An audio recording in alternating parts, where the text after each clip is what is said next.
السلام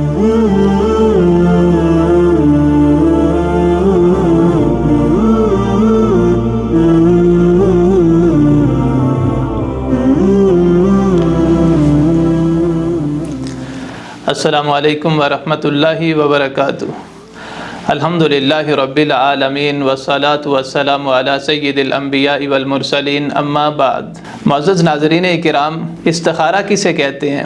استخارہ کب کرنا چاہیے اور کیسے کرنا چاہیے؟ سب سے پہلے استخارے کا مطلب ہے اللہ تعالیٰ سے مشورہ طلب کرنا، اللہ تعالیٰ سے خیر و برکت کی دعا کرنا۔ یعنی جب بھی انسان کو کوئی اہم معاملہ پیش آئے، انسان کوئی کاروبار کرنا چاہ رہا ہو، کوئی بیاہ شادی کا معاملہ ہو یا کوئی بھی اہم معاملہ جس کے اندر انسان کنفیوز ہو کہ مجھے یہ کام کرنا چاہیے یا نہیں کرنا چاہیے، تو شریعت اسلامیہ اس حوالے سے ہماری یہ رہنمائی فرماتی ہے کہ ہم استخارہ کریں، یعنی اپنے رب سے مشورہ طلب کریں۔ تو استخارے کی اہمیت و فضیلت کا اندازہ آپ سیدنا جابر رضی اللہ عنہ کی روایت سے لگا سکتے ہیں۔ آپ فرماتے ہیں کان رسول اللہ صلی اللہ علیہ وسلم یعلمنا الاستخارۃ فی الامور کلھا۔ نبی علیہ الصلوۃ والسلام ہمیں تمام معاملات کے اندر استخارے کی تعلیم ایسے دیتے تھے جیسے قرآن کی کسی سورت کی تعلیم دیا کرتے تھے۔ یعنی نبی علیہ الصلوۃ والسلام اپنے صحابہ کو استخارہ کی دعا ایسے سکھاتے جیسے قرآن کی کسی سورت کو سکھایا کرتے تھے۔ تو ابھی سوال یہ ہے کہ استخارہ کیسے کرنا چاہیے؟ صحیح بخاری اور دیگر کتب احادیث کے اندر روایت آتی ہے، نبی علیہ الصلوۃ والسلام نے فرمایا جب بھی تم میں سے کوئی استخارہ کرنا چاہے وہ فرضی نماز کے علاوہ 2 رکعتیں نماز ادا کرے۔ 2 رکعتیں نماز ادا کرنے کے بعد آپ نے دعائے استخارہ پڑھنی ہے جو کہ معروف ہے، اللہم انی استخیرک بعلمک آخر تک۔ تو دعا پڑھنے کے آداب کیا ہیں؟ پہلے اللہ تعالیٰ کی حمد و ثنا بیان کی جائے، پھر نبی علیہ الصلوۃ والسلام پر درود پڑھا جائے اور اس کے بعد استخارہ کی دعا پڑھی جائے۔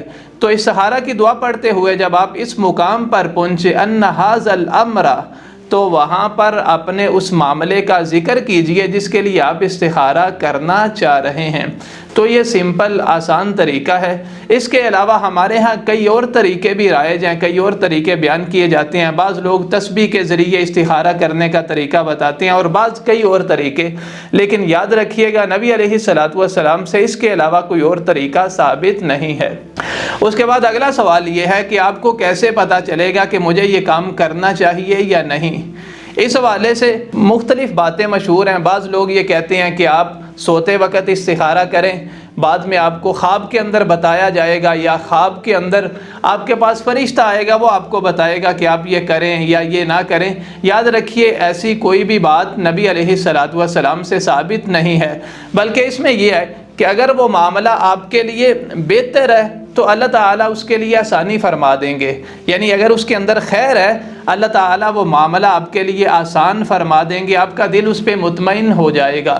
لیکن اگر بہتر نہیں ہے، اس میں خیر نہیں ہے، اللہ تعالیٰ اسے آپ سے دور کر دیں گے۔ لیکن اس کے علاوہ خواب کا آنا، فرشتے کا آنا، اس کی کوئی حقیقت نہیں ہے۔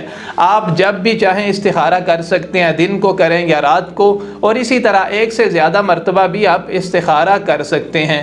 تو ناظرین اکرام، جب بھی کوئی اہم معاملہ پیش آئے تو استخارہ کیجئے۔ اللہ تعالیٰ سے دعا ہے اللہ تعالیٰ ہمیں توفیق عطا فرمائے۔ وآخر دعوانا ان الحمد للہ رب العالمین۔